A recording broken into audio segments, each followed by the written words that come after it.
algorithm-driven inequalities. Why should we actually care, especially listening to such a brilliant talks before me?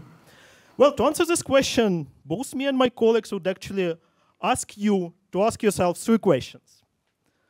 Question number 1, when was the last time you used a web search engine? Think, for instance, Google. Question number 2, when was the last time you did not trust search engine results? And question number 3, which is quite mouthful, when was the last time you were certain that the search engine results you see are the same your neighbor sees? Now, unfortunately, I do not have time to collect all your responses, so I would actually show you what people usually respond to us. And basically, based on these responses, what we can actually read from those is that we tend to use search engines a lot, we tend to trust search engines a lot, but at the same time, we're never sure that they treat us the same way they treat other people in the countries we live. Now, how does it relate to the popular votes? Imagine a situation that we're having an upcoming popular votes on the refugee policy in Switzerland. Let's say some party actually wants to basically decrease the amount of the refugees coming and telling us, okay, refugees are dangerous guys. They want to come here to create problems for us. And maybe you have a strong feeling about this topic, but maybe you're not. And when you actually don't have a strong feeling, you often look for the information. And we know how we usually look for the information today. We ask our friend Google. And then the question is, what Google would respond to us? Actually, we can guess based on the one study that we did, led by my excellent co-author, Aleksandra Urman from Zurich. And the response is a bit problematic, because if we ask Google in English, so how does refugee look like? Then Google will tell us, okay, the majority of refugees are women in their 40s or 50s.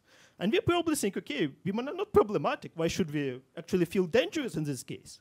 But if you would actually ask DuckDuckGo in German, well, it becomes potentially problematic, because DuckDuckGo actually tells us, okay, the majority of refugees are males in their 20s or 30s, and they actually don't necessarily look like us. So some people might actually have some concerns.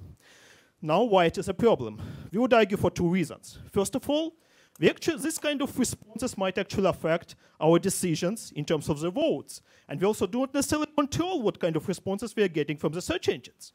And the issue number 2 is that basically we know that in Switzerland people talk a lot of different languages. You have 4 official languages. In Ukraine we had just 2 official languages, and it already messed things up, trust me.